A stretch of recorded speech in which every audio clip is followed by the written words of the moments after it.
आज मैं आपसे कुछ 5 tried and tested tips share करने वाला हूँ एनटीएससी एग्जाम के लिए।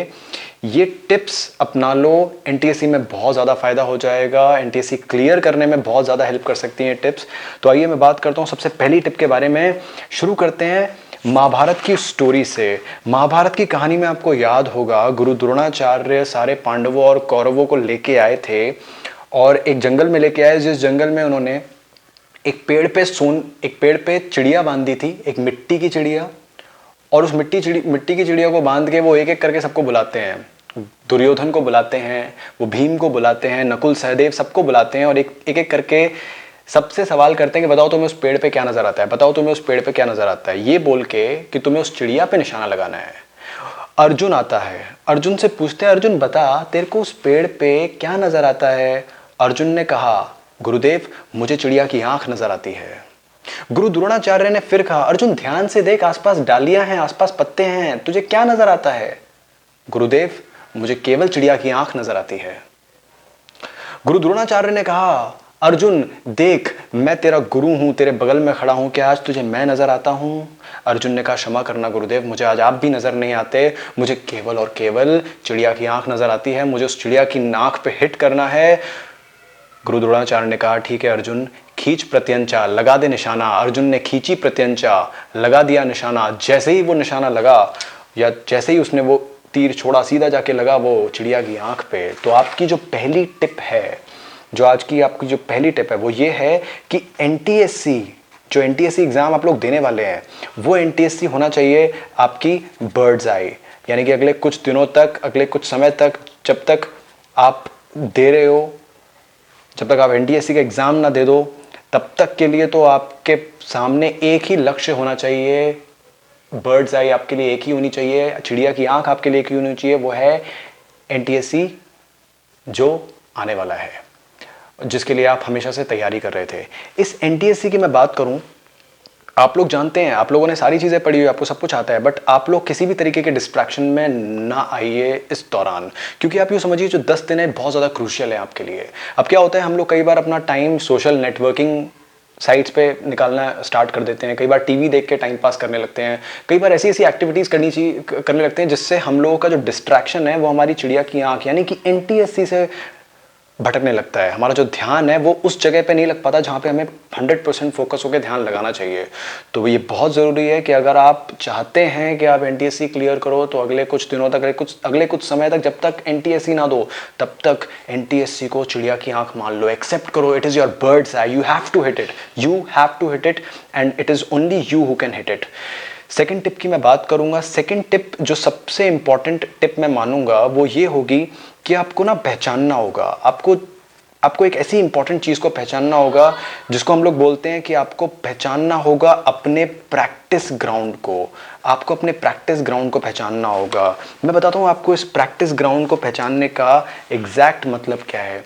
मानिए कि यहाँ पे एक बैट्समैन है जो रोज़ एक ऐसे स्टेडियम में प्रैक्टिस करता था जिस स्टेडियम का जो रेडियस है, यानी जो रेडियस है, वो जो दूरी है बाउंड्री की, वो लगभग 50 मीटर थी। और वो रोज उस 50 मीटर के ग्राउंड पे छक्के मारता था, हर बॉल पे छक्के मारता था। कभी उसने यहाँ छक्का मार दिया, कभी उसने इधर छक्का मार दिया, कभी इधर छक्का मार दिया, कभी इधर छक्का मार दिया, अलग अलग डायरेक्शन में छक्के मारता रहता था।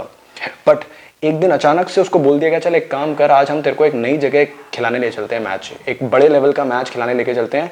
उसको एक बड़े ग्राउंड पे लेके चले गए, उसको बड़े ग्राउंड पे लेके चले गए जहाँ पे जो रेडियस था या यूं कहो जो बाउंड्री की दूरी थी वो थी 100 मीटर। अब बोला चल लगा छक्के, लगा छक्के।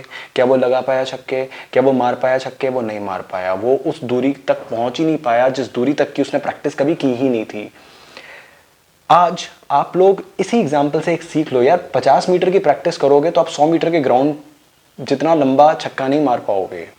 आपको अगर 100 मीटर दौड़ की तैयारी करनी है तो आप 10 मीटर 20 मीटर रोज भाग के ये 100 मीटर की दौड़ पूरी नहीं कर सकते। उसी तरीके से आप जानते हो कि एनटीएससी जैसा एग्जाम जो आप देने वाले हो, जो आप एनटीएससी एग्जाम देने वाले हो, उसके लिए आप सबसे इंपॉर्टेंट बात क्या जानते हो? आप जानते हो कि एनटीएससी में आप लोगों को सैट, मैट और एलसीटी, ये 3 ऐसे इंपॉर्टेंट सब्जेक्ट्स हैं जिन पे आपको उस दिन कैपिटलाइज करना होगा। इन तीनों पे आपको उस दिन जाके बैठ के पूरा का पूरा टेस्ट आपका जो है वो लिखना होगा। आपको इन सारे टॉपिक्स के बारे में सोचना होगा। और आपको पता है कि आपका जो टोटल टाइम कंज्यूम होने वाला है वो टाइम लगभग 3 घंटे होने वाला है। तो 3 घंटे तक आप लोग क्या करने वाले हो? 3 घंटे तक आप लोग इन पर्टिकुलर सब्जेक्ट्स को देने वाले हो, इन पर्टिकुलर सब्जेक्ट्स के लिए पढ़ने वाले हो। लेकिन यदि आप घर पे ही ऑलरेडी 1 घंटा या 2 घंटे की पढ़ाई में अपने आप को सेटिस्फाई कर रहे हो, या फिर आप पढ़ते तो मान लेते हैं 4 घंटे या 5 घंटे हो, लेकिन आप पढ़ते बहुत लंबे लंबे ब्रेक्स लेके हो।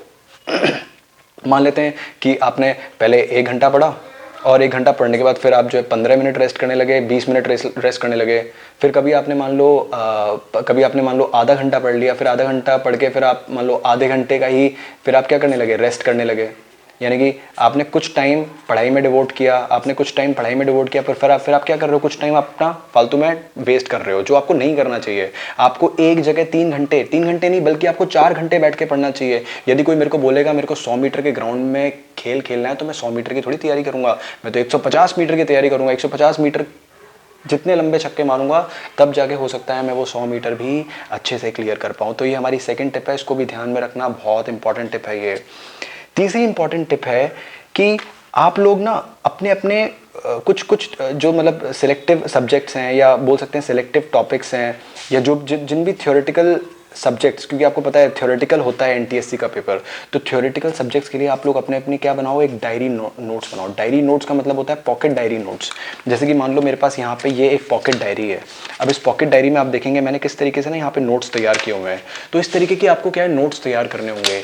ये नोट्स आप अगर तैयार करेंगे तो उससे फ़ायदा ये होगा आपको कि आप जब आप कभी खेलने जा रहे हो, या आप मान लो रिसेस टाइम पे कहीं बैठे हुए हो, आप अपने फ्रेंड्स के साथ टाइम स्पेंड कर रहे हो, तो आप क्या कर सकोगे? आप ज़्यादा उस टाइम पे भी आप ज़्यादा से ज़्यादा फोकस कर सकोगे अपनी पढ़ाई वाली चीज़ों पे। आप बैठ के आराम से इसको खोल के आप अपनी अपनी अपने जो भी इंपॉर्टेंट पॉइंट्स हैं, अपने इंपॉर्टेंट जो भी आपने पॉइंट्स बनाए हुए हैं, या जो भी आप इंपॉर्टेंट चीज़ें पढ़ चुके हो, उन सब चीज़ों को आप क्या कर सकोगे? एक बार फिर से रिवाइज कर सकोगे। तो ये बहुत इंपॉर्टेंट है कि आप डायरी, एक छोटी सी डायरी लो, पॉकेट डायरी, उसको अपनी पॉकेट में रखो और वो नोट्स बनाओ और बार बार देखते रहो, सो दैट एग्जाम टाइम के बाद या एग्जाम के बाद आपको ये ना लगे अरे यार मैंने ये पढ़ा हुआ था बट मेरे को एग्जाम में याद क्यों नहीं आया यार, शिट। ऐसा नहीं होना चाहिए। You have to do each and everything.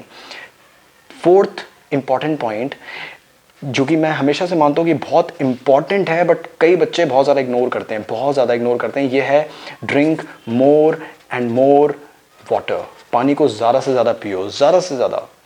लेकिन लोग अक्सर ये भी पूछते हैं मेरे से कि पानी को हम पिए तो ठीक है बट इतना ज़्यादा क्यों पिए? 2 गिलास काफ़ी है, 3 गिलास काफ़ी है, इतने इतने में तो काम चल जाएगा।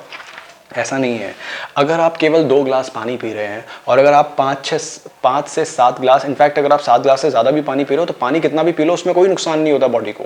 लेकिन जो फ़ायदे हैं वो इतने ज़्यादा स्ट्रॉन्ग फ़ायदे हैं कि वो फ़ायदे आपको आपका एनटीएससी क्लियर करने में बहुत ज़्यादा मदद कर सकते हैं। क्योंकि पानी ज़्यादा पीने से आपके अंदर एनर्जी का लेवल बढ़ता है, आपके अंदर जो आलस्य होता है, जो फटीग जिसको हम बोलते हैं, वो खत्म होता है।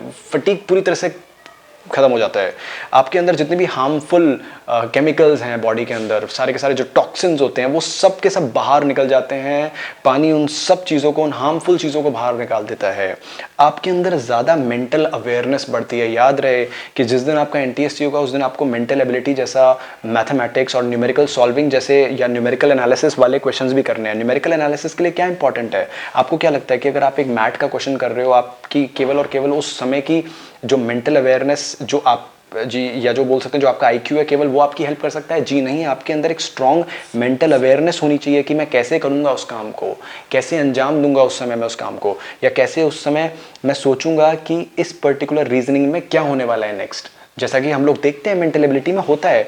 तो आपको अपनी इंक्रीज करनी है अगर mental awareness, you have to drink more and more water. That is very important point. तो फोर्थ पॉइंट, ज़्यादा से ज़्यादा पानी पियो, ज़्यादा से ज़्यादा फायदा होगा, सबका फायदा होगा। सब बच्चे जो सुन रहे हैं बातें, पानी पियो। ये केवल एनटीएससी के लिए नहीं है, ये आपकी हैबिट में आना चाहिए। सुबह उठ के ज़रूरी है कुल्ला करने से पहले, ब्रश करने से पहले पानी पीना। खाना खाने के आधे घंटे बाद, 1 घंटे के बाद अच्छे से पानी पियो। सोने से पहले पानी पियो बट अच्छे से पानी पियो। It is very important for you. Next, the fifth most important point, ये थोड़ा स्पिरिचुअल हो जाएगा, इसको मैं बोलूंगा कि spend quality time with family and friends during breaks. जब भी आप ब्रेक लो, बेटर होगा कि आप फैमिली और फ्रेंड्स के साथ ज़्यादा से ज़्यादा टाइम स्पेंड करो। आप सोचोगे कि ऐसा क्यों कि हम लोग फैमिली और फ्रेंड्स के साथ ज़्यादा से ज़्यादा टाइम स्पेंड करें, उससे क्या फ़ायदा होगा? वेल, उससे फ़ायदा ये होगा कि जब आप ज़्यादा से ज़्यादा फैमिली को टाइम दोगे, ज़्यादा से ज़्यादा मम्मी के साथ, पापा के साथ, अपने घर में जितने भी बुजुर्ग लोग हैं उनके साथ बैठ के टाइम स्पेंड करोगे, उनसे बातें करोगे, तो आपके अंदर अचानक से एक पॉजिटिविटी आने लगेगी। और वो जो पॉजिटिविटी है वो आपके अंदर कुछ क्वालिटीज़ जगाएंगी, जैसे आपके अंदर ऑप्टिमिज्म को जगाएंगी, आपके अंदर वो पॉजिटिव थिंकिंग के साथ साथ आपके अंदर सेंस ऑफ रिस्पॉन्सिबिलिटी बढ़ाएगी। ये चीज़ें ऐसी होती हैं, ये जो टर्म्स जो मैं आपके सामने बोल रहा हूँ या जो टर्म्स जो मैं आपके सामने लिख रहा हूँ, ये ऐसी इंपॉर्टेंट टिप्स हैं। ये इंपॉर्टेंट टिप्स अगर आपकी लाइफ में अगर आने लगी तो आपको अपने आप धीरे धीरे रियलाइज होने लगेगा कि आपकी सेंस ऑफ रिस्पॉन्सिबिलिटी केवल और केवल फैमिली की तरफ नहीं बढ़ रही है, आपकी बढ़ रही है सेंस ऑफ रिस्पॉन्सिबिलिटी एनटीएससी की तरफ भी। आपके अंदर ऑप्टिमिज्म आएगा, आपके अंदर पॉजिटिविटी आएगी कि नहीं यार मैं कर सकता हूँ, मेरे को करना है, अपनी फैमिली के लिए करना है, मेरे को खुद के लिए करना है, मेरी मम्मी की, मेरे पापा की, मेरे दादाजी की, मेरे घर में सब लोग मुझसे बहुत ज़्यादा एक्सपेक्टेशंस लगाए हुए हैं। I have to do it, मुझे करना है दैट। वो फीलिंग आपके अंदर आएगी, तभी आप लोग कैपिटलाइज कर पाओगे, आप लोग सोच पाओगे कि नहीं यार मैं भी एनटीएससी क्लियर कर सकता हूँ, मुझे एनटीएससी निकालना है। घर में सबको अप्रिशिएट करो, मम्मी खाना बनाती हैं, मम्मी को अप्रिशिएट करो, मम्मी वाह यार मज़ा आ गया, आज तो बहुत अच्छा खाना बनाया आपने। पापा ऑफिस जा रहे हैं, ऑफिस से आ रहे हैं, उनको कॉम्प्लीमेंट दे दो, दादाजी की मदद कर दो, घर में छोटे भाई बहन, बड़े भाई बहन हैं, उनकी हेल्प करो, उनके साथ टाइम स्पेंड करो। देन यू विल फील कि एनटीएससी से पहले आपके अंदर जो मोरल ब्रेक डाउन हो रहा था, आपको कई बार लगता है अरे यार मैं तो बहुत ज़्यादा नेगेटिव हो रहा हूँ, मेरे को तो समझ में नहीं आ रहा, मैं एग्ज़ाम कैसे क्लियर करूँगा, मैं कर पाऊँगा कि नहीं। वो सारे के सारे दुविधाएं, सारे के सारे संकट, वो सारी की सारी प्रॉब्लम्स आपकी सॉल्व हो जाएंगी। ये 5 इंपॉर्टेंट टिप्स है दोस्तों, ये याद रख लो, इनको एक्सेप्ट कर लो, इनको अप्लाई कर लो लाइफ में। गारंटी देता हूँ एनटीएससी जैसा एग्ज़ाम तो एक एग्जाम्पल है, ऐसे बहुत सारे एग्जाम्स आप क्लियर करोगे, ऐसी बहुत सारी सक्सेस आप लाइफ में पाओगे। Implement on these steps, you can do it, come on, you can do it, say it, you can do it. आज ही अपने आप को मिरर के सामने खड़ा करो, आईने के सामने खड़ा करो, अपने दोनों हाथ ऊपर खड़े करो और बोलो खुद से कि yes I can do it, yes I can do it. नीचे कमेंट्स में भी आप लिखो कि आप लोग आपका किस तरीके का प्लान होने वाला है एनटीएससी के लिए। नीचे कमेंट्स में आप चाहो तो वो बातें मुझे बता सकते हो एक बार लिख के, सो दैट मैं भी ये जान सकूं कि किस तरीके से बच्चे अपने आप को मोटिवेट कर रहे हैं पूरे के पूरे एनटीएससी के लिए। कम on, you can do it, you can do it.